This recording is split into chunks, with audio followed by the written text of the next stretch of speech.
Over the last few months, I've been putting together a new EDC kit that has turned into something far more useful than I ever thought would be possible.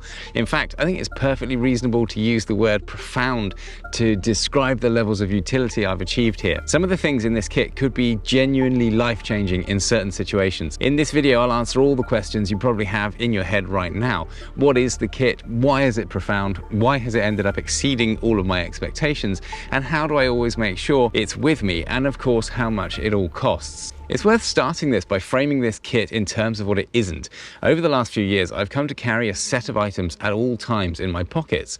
And these are super versatile items that I actually coined a new term for, and that is augmentation role items. And these are things that boost my physical abilities day to day as I interact with the world around me. Cutting things, scraping things, prying things, seeing in the dark, and of course burning, lighting and melting things. And none of the things in this kit overlap with those roles. It also isn't what I would call convenience items either, although as we'll see there is a bit of a sliding scale here and there is a bit of an overlap. But things like my house keys and my Swiss Army knife stay in my pockets at all times, and as such aren't needed in this kit. This kit is designed specifically for everything else, essentially preparing for unexpected events. Things that don't happen that often and that don't actually need super fast access when they do. But the key thing here is that when these kinds of events do happen, having the right kind of item nearby can really save the day.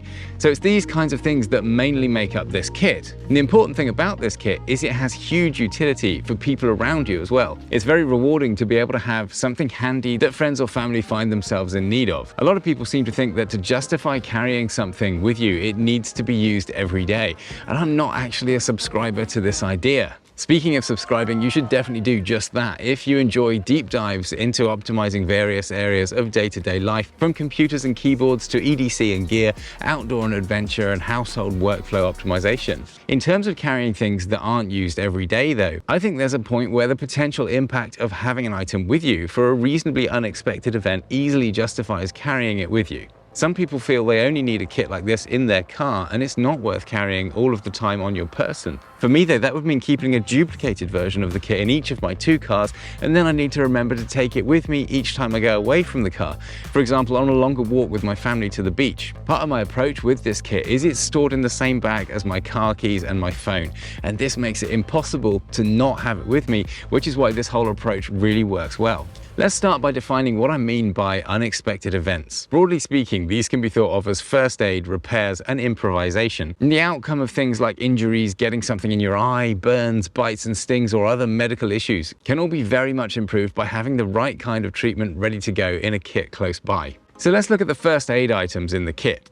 Obviously, we have a range of plasters or band-aids, but the nice thing about maintaining a kit of this size is you can add so much more in terms of specialist items. And this is one of the areas that has really exceeded my expectations of what I thought was going to be possible to carry. I've had family members end up with minor burns enough to realize that having hydrogel burn dressings handy is a really good thing. These are good for preventing infection and soothing a minor burn, and apparently hydrogel can reduce scarring too. Then we have alcohol wipes for any kind of sanitization task, as well as non-alcohol wipes for wound cleaning. And the fact that you shouldn't use alcohol wipes for wound cleaning was actually pointed out to me by a commenter, so I'm super grateful for that. Then we have eye wash, which is just a sterile saline solution in one of these one-shot squirting bottles. And I think of all the things in this kit, this could have the biggest impact in a situation where someone gets something nasty in their eye, and the size of them makes them perfect for a kit like this. And they're also useful, of course, for any kind of wound cleaning as well. Next, we have dedicated splinter tweezers. Now, I've relied on the Swiss Army knife tweezers for a while, but the reality is they're just not very good at getting out splinters. You really want something super sharp and pointy to serve the role of a pin and a tweezer at the same time. I've used these Durox EDC tweezers a few times now, and they're extremely effective, and they have their own little cover, which you can't lose, which is actually excellent. This next one is something I've wanted to pull off as EDC for a long time, and this kit has finally allowed it to happen. This is a product that I think really has some kind of miracle properties. It's skin healing cream called Savlon. The problem normally with Savlon is even the smallest tubes are still unnecessarily big for EDC. So what I've done is use one of these small 10ml makeup container pots, which just sits in the mesh pocket here. And Savlon is a really nice product to put on any kind of cut or graze, and it seems to promote healing skin super fast.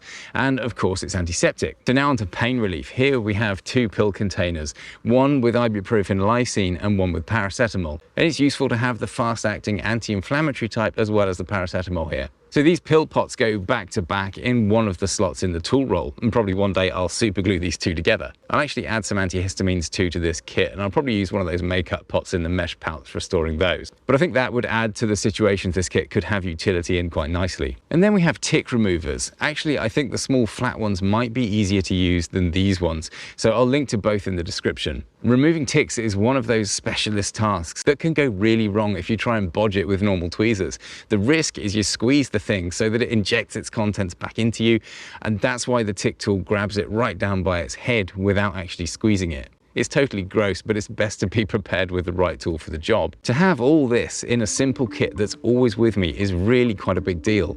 And I think being able to deal with first aid situations like this without needing to go back to a house or a car is genuinely a game-changing setup. The other main kind of unexpected events I'm considering here are things like items breaking and needing repair, as well as situations that could be improved with a bit of improvisation. Shoelaces breaking, batteries needing replacing, dog leads going missing or breaking, or some issue with a kid's bike or making a washing line on a campsite, for example. These kind of events are all unexpected or at least unanticipated and can be dealt with so much better by having some basic tools and resources on hand. The first thing to look at in terms of repairing and improvising is basic tools. So for that, what we want to make sure is that we can work with screws and nuts and bolts. This little collection of items is a very small but effective collection that gives us a 1/4-inch drive and some sockets, a bit driver and bits, and the slip joint pliers that have a hex cut out in the jaws to make them exceptionally good at gripping nut or bolt heads. They also grip tighter the harder you turn them, so they really are effective. The nice thing about this is the pliers can grip a nut while the bit driver can hold a bolt with a screw head. A real life example of this being really handy one time was to fix a loose bolt on a picnic bench, and the bolt head was a flathead screw and there was a nut on the other end. So moving on from there, we have some duct tape, zip ties and paracord. And these are all utterly versatile and useful items that round out the repair and improvisation roll items. You could consider a hot glue stick here as well to be used with a lighter for help sticking things. And I used to carry one, but felt in the end it probably wasn't useful enough to justify. But some kind of gluing capability is definitely worth considering. Another capability worth thinking about is having a needle and thread. Very small and very light, but fairly significant in terms of repairability. There's another way of thinking about a kit like this, and that is that having a full prepared kit that you always know where it is and what's in it can actually be really useful, preventing the inevitable running around the house looking for those things that are never where they should be when you need them. Things like a glasses cloth and pens fall into this category, and it makes so much sense to add them to the inventory here. So the Space Pen for its ability to write in adverse conditions, the Sharpie for thick visible marks on things, and a burner pen for any kind of lending or sharing.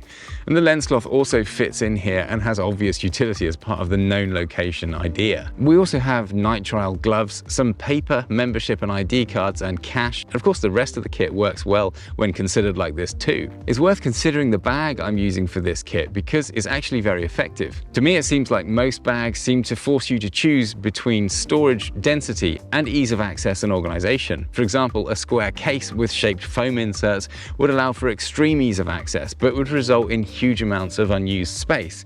And at the other end of the spectrum, a simple bag with everything chucked in allows for very little wasted space as everything all falls together and smaller items fill the gaps, but of course has no organization or ease of access. The interesting thing about a tool roll is it actually allows for pretty dense storage when rolled up, as items can fall in line in gaps and everything is quite tight together. Yet with a quick roll open, you have a fully visible and accessible inventory. And this one is by Lochby and it is waxed cotton, and it suits the style really well, and the organization layout seems well thought out. This is the only item that was sent to me for free in this video, but it was sent with no obligation at all, and I'm very happy to be using it for this. Lochby are definitely making some nice gear. So I hope this has given you plenty plenty of food for thought in terms of redefining what kinds of things it's possible to practically and easily carry as EDC. The focus on real-life utility has really led to some profoundly useful things making it into this kit. I'd love to hear your thoughts on the kit. What do you carry, and do you have any suggestions to add to this kit? If you're new here, I'm a software developer at Setseed, which is a website design and content management system I co-founded with Chris Parnell in New Zealand. If you enjoy my videos, you can support me by checking out Setseed for your next website project. It really redefines what a plugin free system is capable of. Or you can buy one of these t-shirts with next level artwork by my dad, or become a member here on YouTube. Many thanks to my current members. Your support is really appreciated. Watch this video next to see more detail on the bag within a bag within a bag EDC system I actually use to make sure this is with me at all times, and I'll see you there.